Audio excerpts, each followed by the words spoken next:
here are those stream gauges. They're USGS stream gauges all along the Verde and its tributaries. As you can see, there are quite a few of them. There's actually a lot more, but these are the USG ones that are most accessible for us. This information from any of these gauges can be downloaded to your phone. You have to only choose which one or ones will be most useful for you. And that sort of depends on where you live. You can see the Verde River. You all see the Clarkdale gauge. It's in that pink box. I don't know why that pink box is there, but it is. Up in your upper left corner. And it says USGS Verde River near Clarkdale. The Clarkdale gauge is a really important one. I think most people living in the Verde Valley will want to get data from that. My friend in Cottonwood that I mentioned the other night used just this one gauge to realize, back in 2019, that the flood was coming. He figured the river flow between this gauge and his property in Cottonwood would be about 45 minutes. So he moved his horses up when he got the first warning, and as a result, they were perfectly safe, but his pasture was under 5 feet of fast moving water within a couple hours. I've got to say, however, these gauges are not infallible. Therefore, it probably makes sense to download a backup gauge or even two. So I'll just go through this. Which gauges are best for you? Continue looking at this map as we go through it. So if you live in Cornville, let's start with that. If you want to download info from the Sedona gauge, which is near the bridge at Tlaquepaque, which is the one right above you. You also might want to download information from the Newman Canyon gauge. That's the upper right. That's a really interesting gauge. It's fairly new, 2017. So they don't have huge amounts of data on this, but it's on upper Lake Mary, as opposed to the lake that's to the north of it, which is called Lower Lake Mary, go figure. But anyway, it's a really good gauge. And why? Because it shows spring runoff, especially if it rains on top of snow. It's a really good gauge. So Cottonwood, do you see that? Second horse down on the left. There you go. For Cottonwood owners, the Clarkdale gauge is your new good friend, and slightly lesser friend is the Paulding gauge to the west, upper left. Yep, that's a very, very good one too.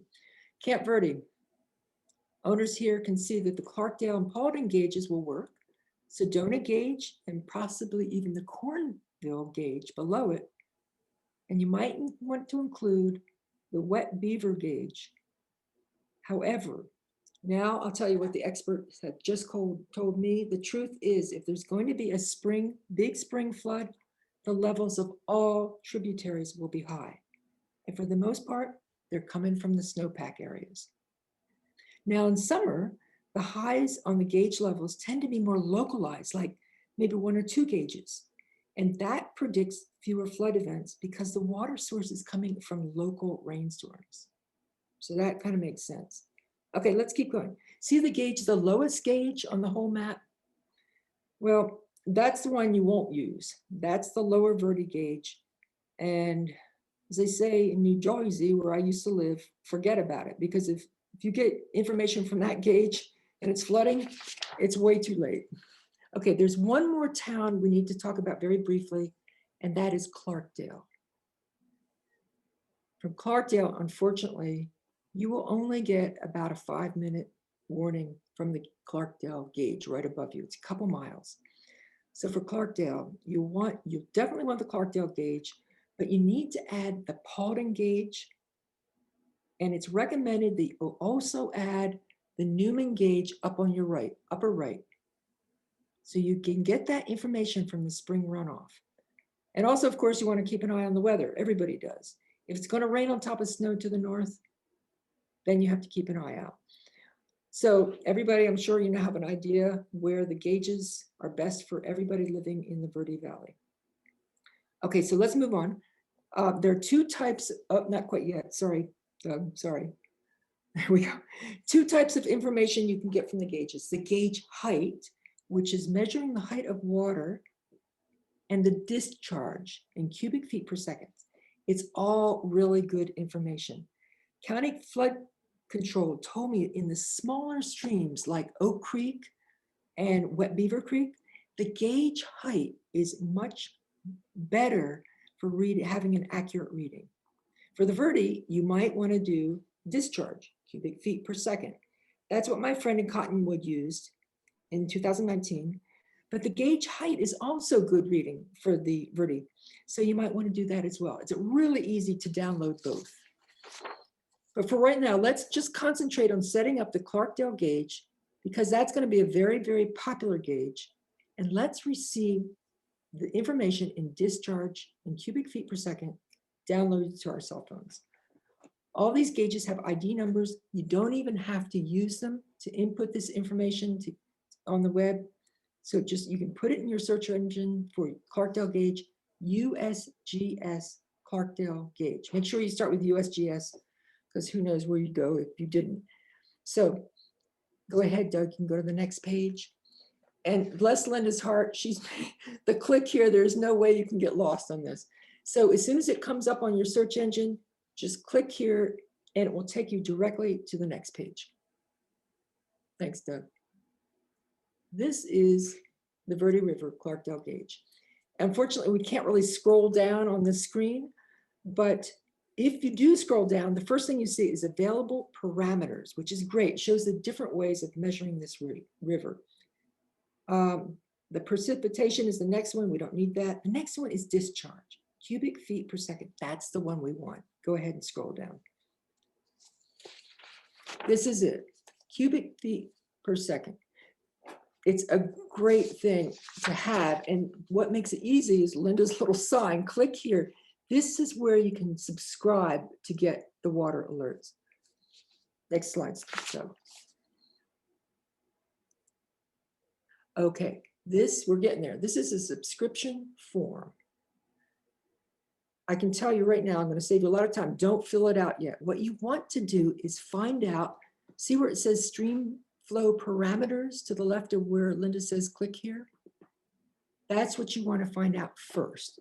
You want to know how to set your parameters. In other words, how much flow should there be in this river before your cell phone starts yakking at you that there's a flood coming? Everybody see that? Okay, and it says peak chart. Of course you do, you can't miss it because Linda put this click here sign in. Okay, so click on that and you'll come, go ahead, Doug, sorry. This is one of the most fascinating pages I've ever seen on a chart. Look at that red line, it goes straight across. That is your flood level. It's amazing. And the small blue column on the left, that's today's discharge, not much. But then the next, the longest one there, Doug, that's 1993. Quite a bit of difference. In the legend at the bottom of the page, there's a tiny little red line and it says 11,785 cubic feet per second and 12 feet in height. That's the flood level. It's amazing that they have all this stuff. So where do you want to set your parameter? How much discharge in cubic feet per second do you want to have going through that gauge before you get a warning? Well, somewhere between 100 feet and 12,000 feet. 12,000, sorry, cubic feet per second. But I will tell you, you might want to set it high because you think, well, it's not yet a flood stage. But I will tell you that I set mine at 3,000 cubic feet per second, which might seem low, but my friend in Cottonwood has sent his to the same level. He feels from his experience living there for 20 years that the river comes up so fast that he has 45 minutes to move his horse. He's not ready to take any chances. And the expert I talked to, Max Wilson from the organization, it's called Friends of Verde River. Max agrees. He said that during spring runoff, a discharge of 3,000 means that more than likely, much higher levels will be coming and very soon. Whereas 3,000 in the summer months, when the levels shift because of local storms, it will probably go down soon. So 3,000 CFS might seem low, and sometimes it's sort of a narrow line between having too many notices ignoring them and not having enough.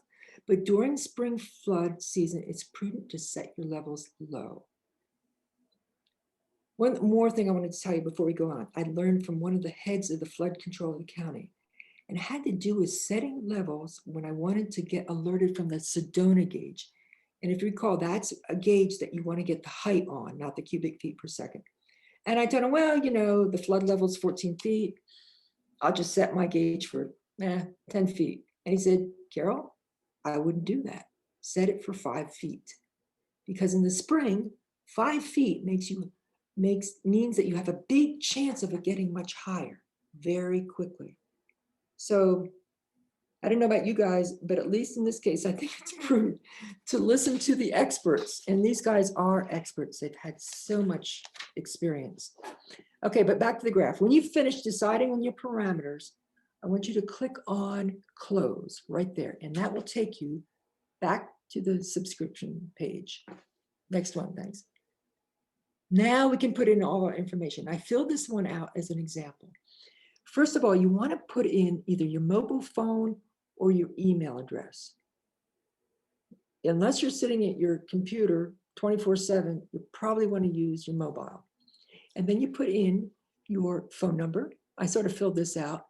And then your carrier. In this case, I just threw in Verizon because most people have Verizon. Now, this is very important. Basically, I'm telling you all this because of the traps I fell into. Underneath that, it says one-time confirmation. Make sure you put your email here. If you don't, trust me, you won't get any downloads at all. Okay, underneath that, it says hourly or daily. Well, that's sort of a no-brainer because you wait a day and you might be underwater. So that definitely you want hourly on that. And then at the bottom, it says greater than, and this is the real-time value. And I put in 3,000 because that is the cubic feet per second that I put in for my gauge reading. And then I've read and acknowledged the provisional data statement. Well, you can certainly read that. Basically, they're telling you that floods are an act of God and so on and so forth. And the privacy statement, they're not going to sell your email. And then you hit submit. Great, next slide, please. And you might think you're done, but you're not quite done yet. So check your email, because if you don't hit, they will send you an email to you. And if you don't hit reply, then send, you don't type anything in, it's just reply and send. If you don't do that, you won't get any downloads after all that. So you're now signed up after you hit reply and send. You're now signed up to receive automatic gauge data within the parameters that you specified. It's pretty cool. It's a great, great system. Okay, next slide. This is the information to help you. This is the Friends of the Verde River. They were great. Max Wilson, he's just incredible, a font of knowledge. And he actually gave us his personal cell phone. I told him, don't blame me if 1,000 people call. He says, that's what I'm here for. He is a great guy. He understands that river inside and out. Then you see our EEE hotline number, our website. This information at some point soon will be posted on our website, our email address and Facebook information. So anybody have any questions